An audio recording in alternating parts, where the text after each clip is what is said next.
International human resource management deals with global HR challenges. We can define international human resource management as the HR management concepts and techniques employers use to manage the human resource aspects of their international operation. This includes acquiring, training, appraising, and compensating employees and attending to their labor relations, health and safety, and fairness concerns. What steps can we take to support the company's global strategy?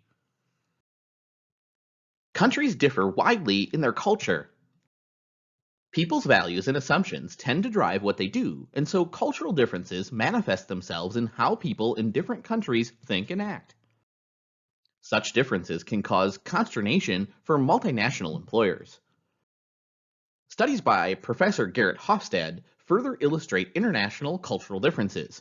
Hofstad says societies differ in 5 values, which he calls power distance, individualism, masculinity, uncertainty avoidance, and long-term orientation. In turn, such differences manifest themselves in different behavior. Such cultural differences influence human resource policies and practices. International employees' focus is increasingly on managing human resource activities locally. In other words, their main concern is on selecting, training, appraising, and managing the in-country employees where they do business.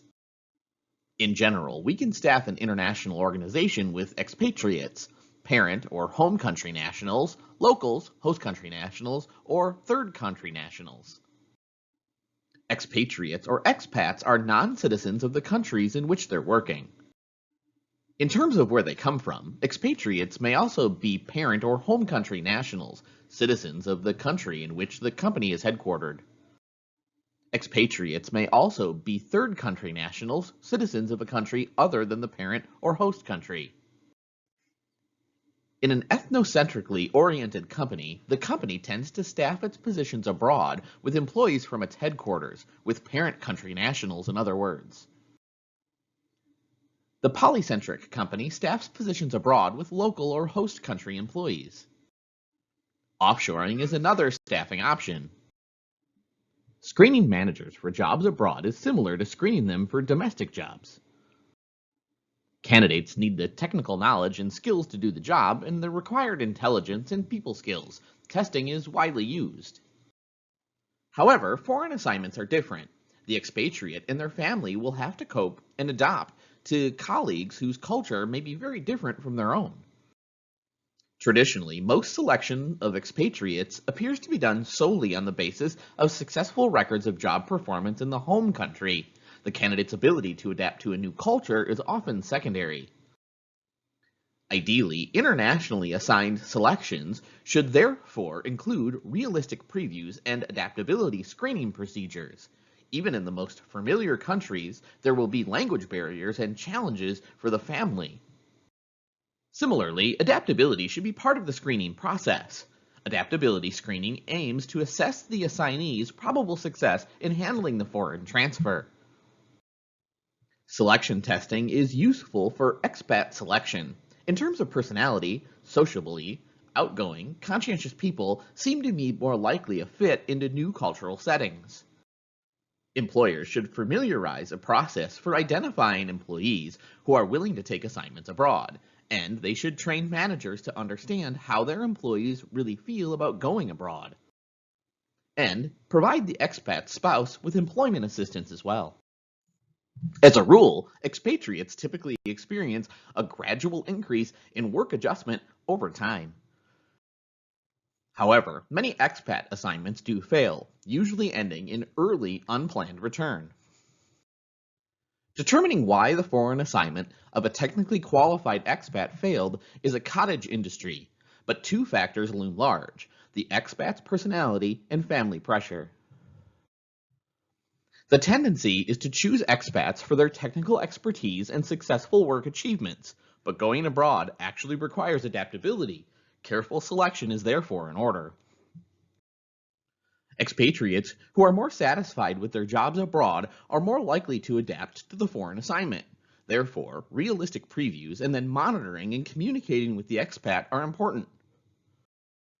Other suggestions include shortening the length of the assignment or assigning new expatriates with buddy families who can offer advice on such things as office politics, norms of behavior, and emergency medical care. Providing site-specific orientation and language training are also valuable. The practices of many U.S. employers reflect more talk than substance. Executives agree that international assignments do best when they receive the special training in things like language and culture that they require, but few provide it. Many vendors offer packaged pre-departure training. In general, the programs use lectures, simulations, and videos to prepare trainees about the norms, culture, values, and challenges with moving to a new country.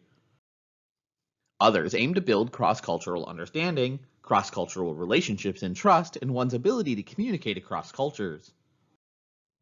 Some employers use returning managers to cultivate the global mindsets of those departing.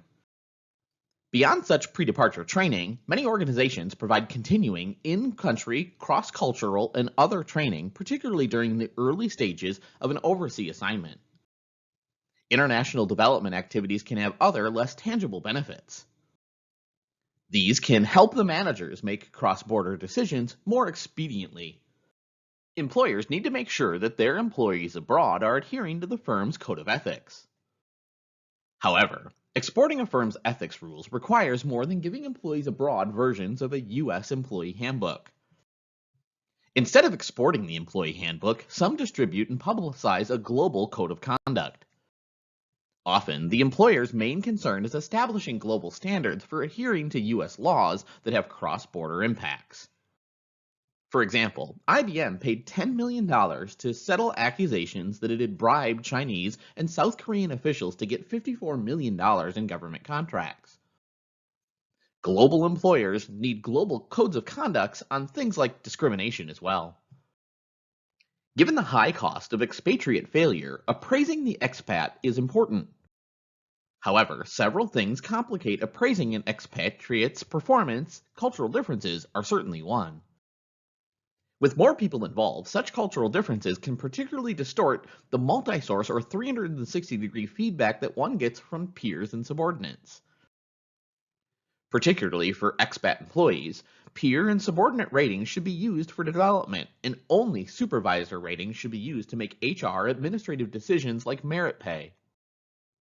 Cultural differences may distort the appraisals of local managers. On the other hand, home office managers may be so out of touch that they can't provide useful input, so a combination of both is ideal.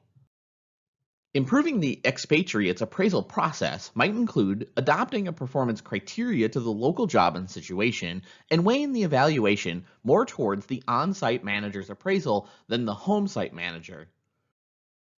Have them use a former expatriate from the same location abroad to advise. The usual way to formulate expatriate pay is to equalize purchasing power across countries. The basic idea is that each expatriate should enjoy the same standard of living they would have at home. The pay plan must be competitive enough to get the person to move. Some use localization compensation policy. They pay the incoming expat a salary comparable to what a local person would earn, but supplement that with payments to let the expat maintain their home country standard of living. In practice, this usually boils down to building the expatriate's total compensation package around 5 or 6 separate components. To help the expatriate manage their home and foreign financial obligations, most employers use a split pay approach. They pay, say, half a person's actual pay in home country currency and half in local. Although there's a wealth of compensation survey data available in the United States, such data are not as easily to come by overseas. Some multinationals, therefore, conduct their own local annual compensation survey. Employers use various incentives to encourage the employee to take the job abroad. For example, foreign service premiums range from 10 to 30% of base pay and appear as weekly or monthly salary supplements. Hardship allowances compensate expatriates for hard living and working conditions at certain foreign locations. Mobility premiums are typically lump sum payments to reward employees for moving from one assignment to another. Balancing global consistency in compensation with local consideration starts with establishing a rewards program that makes sense in terms of the employer's strategic aims. It's how we're paying our employees abroad and making sure that it's competitive. Many other countries have much stronger union movements than in the United States. For example, Walmart successfully neutralized unionization attempts in the United States but had to accept unions in China. And when collective bargaining in Western Europe tends to be industry wide, in the United States it generally occurs at the company or plant level. Furthermore, union recognition in Europe is less restrictive than in the United States. For example, even if one union represents 80% of an employer's workers, another union in Europe can try to organize the other 20%. Managers should commit to more vigorous collective bargaining negotiations abroad. Employers need to address at least two matters in international safety policy. First is the question of local worker safety. For instance, at a plant that manufactures iPhone casings not far from Shanghai, China, workers were using noxious chemicals, sometimes without proper PPE. The United States has often taken the lead in occupational safety. However, other countries have such laws which employers must comply. The second matter is protecting their own international assignments and travelers. For example, the threat of terrorism is prompting more employers to use special mobile safety tools to track and communicate with workers in real time. Online and smartphone tools let the client quickly notify employees of potential problems and what to do about them. Many employers use intelligence services for monitoring potential terrorist threats abroad. Hiring crisis teams and paying ransoms can be prohibitively expensive for all but the largest firms. So many employers buy kidnapping and ransom or K&R insurance. Various events may trigger payments under such policies, including kidnapping. A survey of employee engagement around the globe provides some useful observations. On average, the percent of engaged employees was 70% in Latin America, 65% in North America, 61% in Asia, and 57% in Europe. The percentage of actively disengaged employees was highest in Europe at 19%, lowest in Latin America, 12%, and 15 to 16% in North America. The trend was for employee engagement in all regions of the world to be converging around the current global average of about 61% of employees being engaged. So workers everywhere are becoming about equally engaged. Career opportunities was the number one key driver of employee engagement in all regions of the world, underscoring the universal importance of providing such opportunity. The best performing organizations, employees are in the top quartile of employee engagement. Employers engage in two best practices in developing their worldwide HR policies. From global HR networks, human resource managers around the world should feel part of the firm's global human resource management team. Treat the local human resource managers as equal partners. For instance, form global teams to develop the new human resource system. Create an infrastructure of partners around the world that you can use for support, for buy-in, for organization of local activities, and to help you better understand their own systems and their own challenges. Remember that it's more important to standardize ends and competencies than specific methods. For example, IBM uses a basically standardized recruitment and selection process worldwide. However, details such as who conducts the interview differ by country. Global human resource systems should be acceptable to managers around the world. Remember that truly global organizations find it easier to install global systems. For example, their managers work on global teams, and the firms identify, recruit, and place employees globally.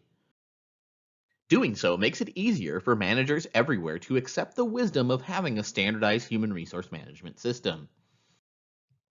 Companies that have a strong corporate culture find it easier to obtain agreement among employees. New recruits quickly learn to think in terms of we instead of I. They learn to value thoroughness, consistency, self-discipline, and methodical approaches. Being unified globally makes it easier to implement standardized HR practices. Two best practices help ensure success in implementing globally consistent HR policy. You can't communicate enough. There's a need for constant contact with decision makers in each country, as well as people who will be implementing and using the system. Dedicate adequate resources.